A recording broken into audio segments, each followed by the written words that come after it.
Nikukaribishe kwa mara nyingine tena, sikilizaji wa Kwetu News 24 mahali popote unapotegea sikio. Karibu tena kupata habari zetu za wasaa kama na huu, ikiwa ni tariki 12 Juni 2026. Mimi ni Salima Kashindi kwa niaba ya Kwetu News 24. Kumbuka pia unaweza kupata habari hizi kupitia kurasa zetu za mitandao ya kijamii, YouTube pamoja na Facebook. Tufungua kurasa wa habari zetu ambapo muungano wa kitaifa wajitolea kwa ajili ya ulinzi wa nchi Sentinel wa DRCCN jimboni Kivu Kusini DRC umekanusha kupokea fedha zozote zilizotajwa katika orodha iliyorejelewa kama nambari 083 radi jimboni Kivu Kusini 2026. Katika taarifa iliyochapishwa na Juni 11 uko jijini Uvira, muungano unadai kwamba haujapokea fedha zozote moja kwa moja au kwa njia isiyo ya moja kwa moja. Unapinga ukweli wa taarifa zilizomo katika hati hii na unataka marekebisho ya haraka ili kuepuka mkanganyiko wowote. Muungano pia unasema kwamba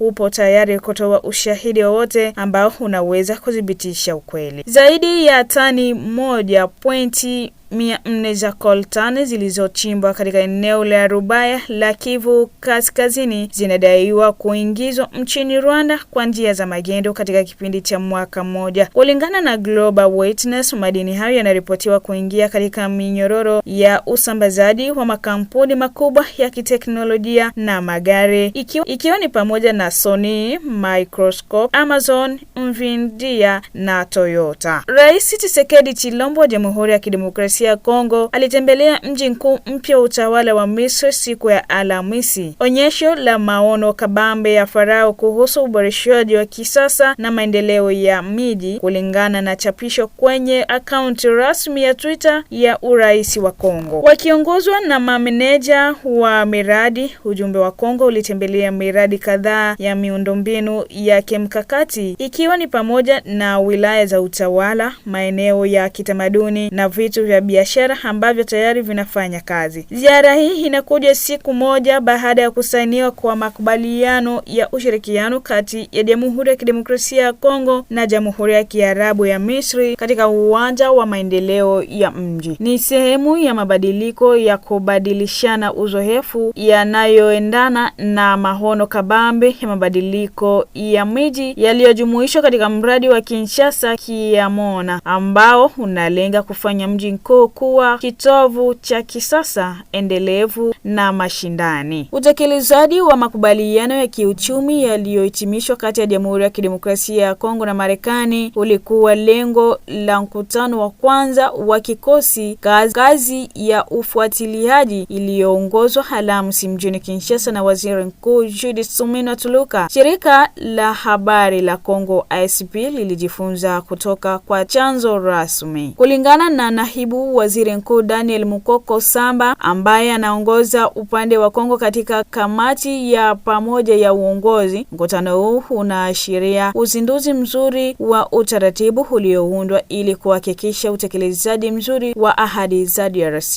Leo ulikuwa mkutano wa kwanza wa muundo mkuu wa utaratibu ambao utaongozwa na mkuu wa serikali ili kuhakikisha kwamba DRC inaheshimu ahadi zake na inajiandaa ili makubaliano haya yatoe utari tulizotarajia, alisema. Watu watatu waliouawa Alhamisi wanajidai kuwa wenye asili ya kutoka muungano wa vikosi vya kidemokrasia ADF MTM katika seli ya Muzambai ya kitongoji cha Boikene katika jiji la Beni jimboni Kivu Kaskazini mashariki mwa Jamhuri ya Kidemokrasia ya Kongo, kulingana na msemaji wa kijeshi. Baada ya kupita nafasi zilizokuwa zimeshikiliwa sana ndani ya eneo hilo na muungano wa FARDC UPDF kama sehemu ya operesheni za pamoja, magaidi wa ADF walifanikiwa kushambulia seli ya Musambai katika kitongoji cha Boikene na kusababisha vifo vya raia watatu wenye amani. Mmoja wa pikipiki ziliharibiwa na nyumba tatu zilichomwa moto, alisema Luteni Mark Helongo, msemaji wa sekta ya uendeshaji wa Sokola ya kwanza. Mabadiliko ya katiba. Usaliti wa kiapo chake cha kikatiba na wa kwanza kati kati yao sasa haupingiki na unajulikana kwa umma. Hakuna mtu anayeweza kudai kesho kwamba hakujua Joseph Kabila. Sera kuu zinazofadhiliwa na matumizi zinazohusiana na gharama za ulinzi na usalama pamoja na miundombinu, hasa viwanja vya ndege, barabara za reli, ujenzi endelevu wa nyumba za maarifa wetu wa polisi na vyombo vyao vya usafiri na kambi za jeshi letu zilizoongezwa kwenye upaumbele hivi program ya rahisi ya ajira kwa vijana na ujasiriamali na ushiriki wa DRC katika kombe la dunia la FIFA. Makamu wa waziri mkuu Adolf Muzito mbele ya bunge la kitaifa. Kufuatia ajali ndogo ya barabarani, wakili kutoka Budimai alitendewa kikatili na kudhalilishwa na waziri wa afisa wa jeshi. Wenzake waliingilia mtihani kudai haki. Mkurugenzi mkuu mpya mamlaka ya udhibiti wa mkandarasi mdogo katika sekta binafsi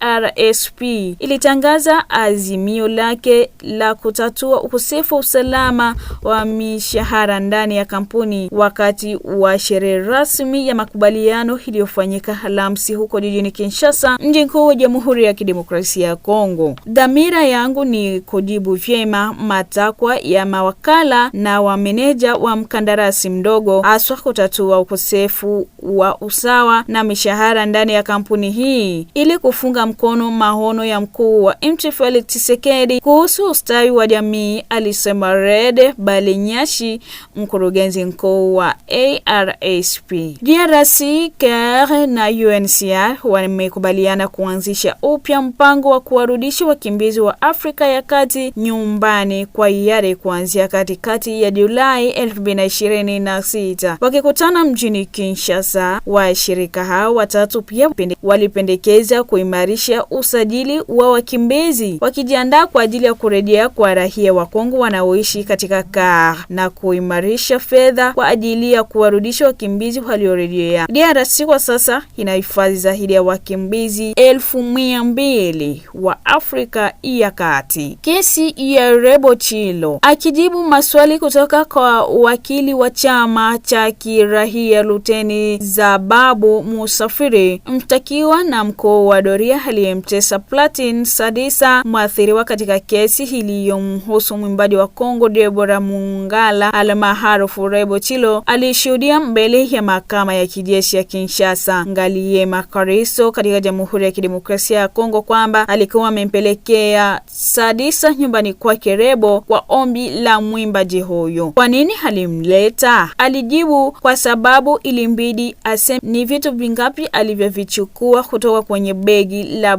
Rebo. Alipoulizwa kwa nini Rebo Chilo halikuwepo wakati Platini Sadisa alipokuwa akiteswa, alijibu kwa kukubali ndiyo. Msikilizaji wa Kwetu News 24, mwisho wa habari zetu kwa wasaa kama na huu. Niseme pia unaweza kupata habari zetu kupitia kurasa zetu za mitandao ya kijamii kwenye YouTube pamoja na Facebook. Mimi ni Salima Kashindi kwa niaba ya timu nzima ya Kwetu News 24. Sina la ziada.